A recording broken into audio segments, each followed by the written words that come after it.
All right, everyone, welcome back to another video. We're back on iRacing.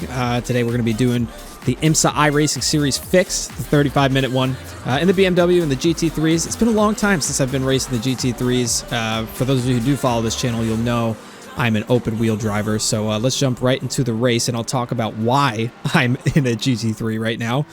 And that is because when I was at the Daytona 24 Hours, I had a racing revelation.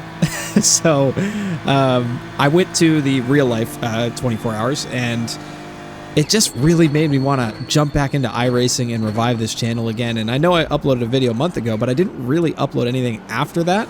And I just thought to myself, you know what? I just want to upload iRacing more.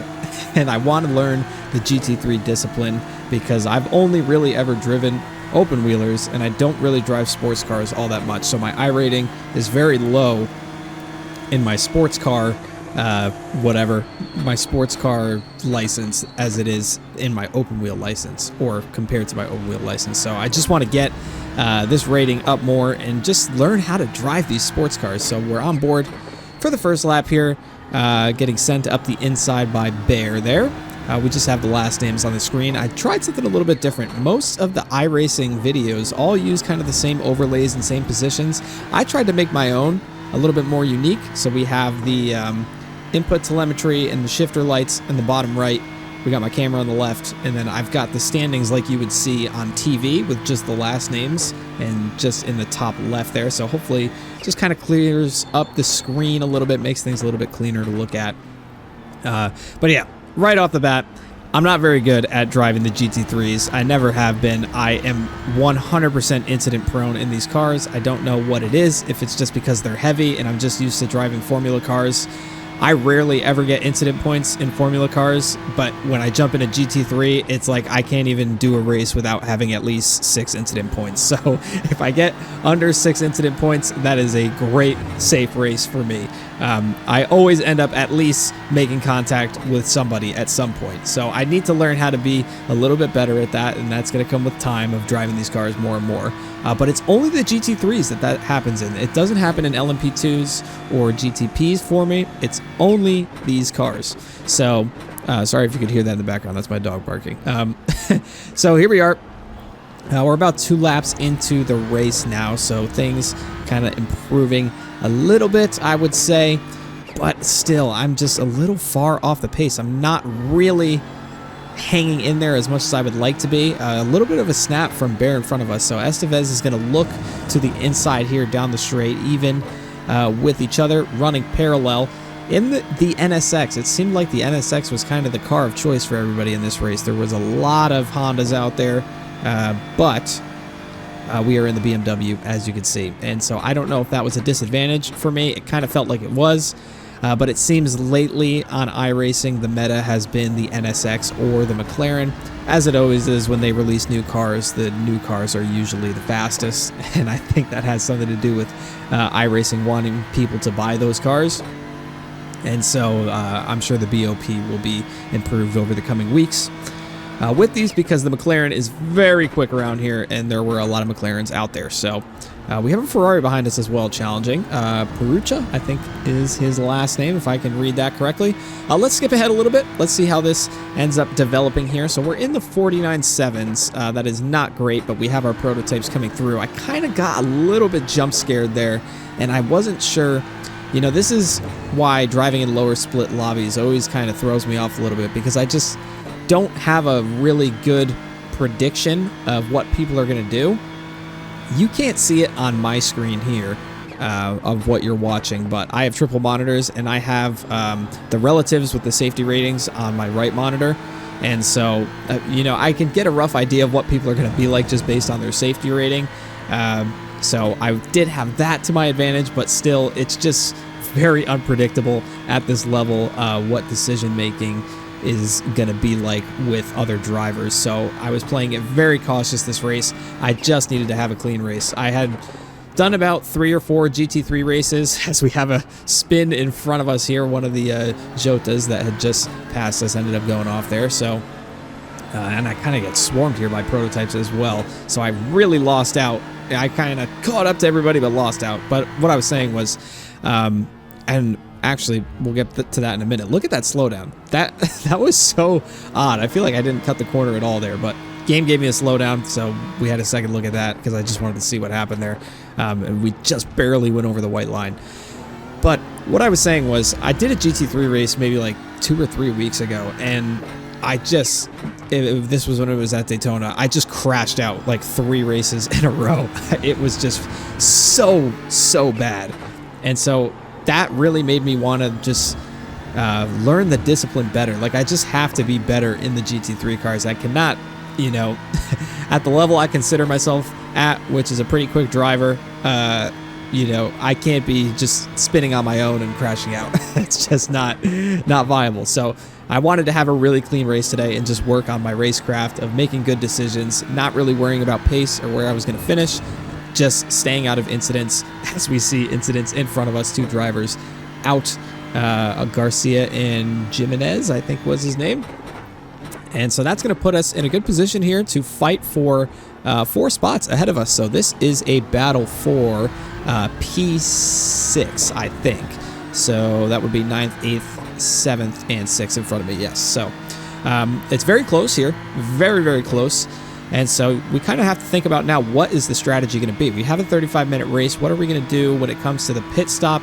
I was thinking before this that I knew I wasn't going to change tires. For the 45-minute race, you could consider changing left sides if you want to, just because you can look at the screen on my dashboard and our left sides are heating up much more than the right side. So if you really wanted to, you could change left side tires and maybe, you know, get a massive pace advantage because of that. For the 35-minute race, I don't like to change tires. I just like to stay on the same set. And I've been kind of fuel saving behind these guys as we have McLaren jumping into the pits there. So that's our first car in front of us that goes into the pits. And Mueller and Bear are going to be side by side here. We'll see if I can remember what happens. Is he going to check it up the inside or not? Is he going to make it stick? A little bit of contact, but it's quite close and pretty respectful. And then a little bit of a touch on the rear quarter there for both cars, actually. And it's very close. It remains back-to-back, surprisingly. So we're going to have to go into the second chicane here and kind of see what happens. I'm kind of just like being that lion waiting to pounce here, not really trying to get myself too involved in this unless the opportunity presents itself. But it ends up that Mueller is going to stay in front here. So Bear's going to lose out on that little fight, but we have a prototype coming in to mix things up. So he's going to set it up the inside. Unfortunately, I kind of get the short end of the stick there, but it doesn't last for too long as the prototype tries to lunge up the inside, but doesn't really commit to both cars. So it kind of spaces us out evenly between the 3 cars in front of us. Now we're all kind of half a second within each other. So this is kind of going to stay like this for a little bit. I believe someone is going to dive into the pits here. Yes. So Bear's going to go into the pits in front of me. So I know this is a good opportunity to kind of just push. I've been doing really well on saving the fuel so far, so I have no issues with fuel at all. And then I get an absolute dive bomb from that LMP2 there. Very dangerous dive bomb. I'm just lucky that I saw that in my rear view mirror at the last second. The car leading this pack, Estevez, is going to go in for his pit stop. So this just leaves me and Mueller out in P7, P8. And so I thought to myself, well, I saved a bunch of fuel. I've been doing pretty good with that. I might as well just try and sit behind Mueller, stay out as long as I possibly can, and just take a really short splash and dash pit stop at the end. We won't change tires or anything like that. So that will be coming up shortly in the next coming laps. Usually you pit around between lap 12 or lap 14 at Monza in a GT3 car in the IMSA races for 35, 45 minutes, whatever it is. And so here I thought about a move, but this was my racecraft that needs work. And I just need to get rid of that indecisiveness. I have a lot of indecisiveness in the GT3 cars because they're so heavy and so difficult to maneuver, whereas an open wheeler, I probably would have gone for that move like 100% of the time and made it stick. Whereas in a GT3 car, I'm just very unsure of how the car handles and what is possible and what's not. So I just need to do more races in these things and get used to the weight and just how difficult it is to stop the car. They're very hard to stop because you have to smash the brake pedal to the point where you're just not in the ABS, because as soon as you get in the ABS, the braking performance massively decreases, and it's just really hard to slow the car down. We've got an LMP2 behind us here. We were able to keep up with Mueller, but I really should have made that move into the chicane. I was just very afraid of getting incident points in this race because, like I said to you guys, I just really wanted to have a clean race just to kind of reset myself, because I feel like once I'm more confident and I'm driving well and I get a lot of races under my belt, I'll start going for moves more and the pace will increase. But as you guys know, I'm sure a lot of you understand this, when you're really flat out, the car is very on edge and it is very scary to do that lap after lap. So I just wanted to play it safe today. We're going to come in for our pit stop here. It was actually quite a good stop. So very, very good on the timing, very light on the fuel, only 10 seconds, but I had such a bad getaway. And this is going to compromise our exit on the pit stop. 1, 2, and 3 cars blow right by me. If I didn't have that bad of a launch, I would have been right in that mix and we would not have lost out. So we made such a good stop. I was really mad at myself for this. I was kicking myself because it was a really good decision to pit at that time, and we did so good on the timing of the actual pit stop, but the launch and the entry was just really, really weak, and we ended up losing out to 3 spots because of that. We would have ended up ahead of all those guys. So we know for next time not to make that mistake again.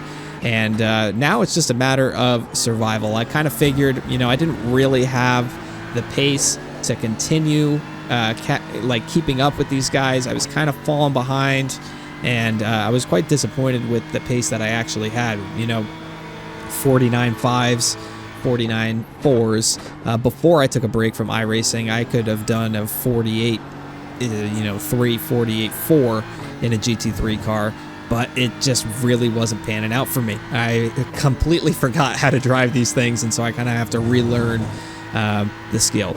So this is the gap that we have in front of us. It is quite a sad sight to see. We are not really in the mix of fighting anyone at this point, but we are going to jump somebody in the pits here. We have Grogan coming out of the pits in the McLaren. This is going to put us in P5, so we're in a good spot here, but there's still quite a few people that didn't pit yet, and the pit cycle just wasn't really fully concluded yet. So that position is going to drop slowly, as you can see on the scoreboard. But Grogan catching up quickly behind us. You can see he's in the 48.8s, so he's a little bit quicker than us in the McLaren, right on our tail here. So we're going to have to defend this position and fight this off if we want to get this P7. It's going to be quite tough because I really haven't been the fastest, and I kind of make a little bit of an error there getting the ABS on the entry, and unfortunately this prototype overtaking us is going to allow the inside door to be open for the McLaren. But I'm going to go for a switchback here. It's very, very, very close. This is quite a tricky corner to make an overtake on. I'm going to try and make it work. He's still there to the outside. We're going to take a couple looks to the left here to see relative to where he is. So he's a little bit ahead of us. So unfortunately, I don't think we're going to be able to make this one stick unless we outbrake him. But he's going to take his line into the corner, so we kind of have to yield to that and let him through. So that's a well-done job from Grogan there. That was a good little scrap. And this scrap is going to last for a little bit longer. We're going to be behind this McLaren trying to overtake him. I think we're going to get a few opportunities here in the slipstream to make this work if we can figure it out. But we have another car joining the mix, this Audi R18. Did I just say R18? Audi R8. Definitely not a hypercar. This Audi R8 went off in the front at the first chicane, is what I was trying to say. So he ended up being in front of us now. So now we have a two-way little scrap here. So once the pit cycle fully concluded, we ended up in P10, which wasn't the best. And Grogan's going to go for the move to the inside on roast here. And I'm going to look for a little bit of a move as well. Cheeky little move there, but just couldn't really commit to that because it was just a little too close for comfort. I feel like we would have made contact had I went for that, but you could see the insane oversteer they get on the exit there, and so that's going to allow us to at least stay with these guys, and we'll see what ends up happening. I was kind of hoping they would get in some sort of a scrap, and that would help me be able to overtake both of them. So I was kind of just sitting behind waiting for that to happen, but unfortunately that wasn't really the case. This was actually quite a clean race from everyone. There was very few incidents in the GT3 field with each other. We have these prototypes coming through the field, so that's going to allow us to kind of at least stay with them because they were lapping a little bit faster than I was at times. And so it was quite difficult to find an opening here. And Mueller, Grogan, ends up kind of pulling away from this Audi in front of us. So that leaves a little bit of a gap. These prototypes absolutely just chuck it up the inside. 3 wide into right here is never going to work. We have a Mustang off. I'm not sure how that happened. But that's going to give us the opportunity to stay in the slipstream of the Audi R8. And we end up gaining a position because of the Mustang that went off. So now we're P9. We're into a top 10 finish. And we got a huge collision from Grogan in front of us with another GT3 car. Not sure what happened there. It looks like it was Bear and Grogan that got in that collision. So some sort of contact with a prototype, I feel like, sent a GT3 off, and I think he was sitting on the exit. And unfortunately, Grogan just got caught up in that. It is what it is. We're going to gladly take 7th now after that collision. So this is our last chance. There's not that much time left in the race here. You can see there's about 3 minutes to go. And we're sitting behind Roast here to hopefully get P6 out of this. It's going to be very close. It won't be easy because we're about the same lap times here. So we're going to need some help from some prototypes or something as they're going to make their way through the field one more time here. So we just need something to happen for us to catch up and be able to make this move. It looks like he got a little bit into the ABS there, and just as we spoke, our blessed thing is going to come through here with prototypes helping us out. So they are going to massively benefit us, and unfortunately not be a good decision for Roast here. That wasn't a great decision. Speaking of that, I didn't like the way that the prototype handled that. Of course, I wouldn't like it because it cost me, but it was probably the safer play to make. I felt like he should have committed to both cars, but it was also very sketchy, so I don't know. That one could have went either way. But we end up very, very close to the rear bumper of Roast here, so it's going to be very close coming to the white flag. So this is for P6. All the marbles on the line here. I am going to look for a move to the inside. We pretty much have this one done here. We have a lot of momentum, very late braking into T1. And we nail the apex, and of course, we get a slowdown penalty out of that. Just another BS call. I really wasn't a fan of that one. I didn't really have a reaction on the camera or anything like that, but I was just very puzzled by that because I completely felt like I was within track limits. But here at Monza, T1, everybody knows that that corner is notorious for slowdowns like that. So we're going to have to reset and rethink our options here. He gets in the ABS, and that's going to give us a good opportunity. We have a good launch off of the exit, a little bit of rear contact on the bumper. I'm going to send it up the inside because this is the white flag lap, so we got to make this move stick. It's going to be very close coming into the 50-meter board. I just chuck it up the inside and unfortunately tag him in the left rear, and I felt terrible about it at the time. And so I'm going to pull off to the right side, and I'm going to coast in 4th gear, and we're going to let Roast pass by here and take the position back because I felt like that was avoidable contact. That was quite an ambitious move from me, and I just wasn't really the biggest fan of the way I handled that. But we're going to finish this race P7. We'll go and take a look at the incident in a second here and analyze that and take a closer look. I couldn't actually see that that was the white flag at the time because of the relative in the top left. So I was still racing him to this point, and then I realized that the race was over. So yeah, let's take a look at the incident. Let's see how that ended up playing out, because when I look at it again, I really wasn't given much room at all. So I was very surprised that I actually gave the position back, because if we look at that, there's about 2 car lengths to the outside there, and you're gonna get an aerial shot here. Halfway along at the apex of the corner, and really just not much room to the outside for me to carry my momentum. So you'll see by my reaction, I'm pretty okay with that. I wasn't that mad. So that's going to do it for this video. I hope you guys enjoyed. Thank you so much for watching. I hope you guys like this new style as well. I threw some little cinematics in the intro and stuff. And yeah, I guess I'll see you guys in the next video. I'm going to be doing these a lot more. I'll catch you next time.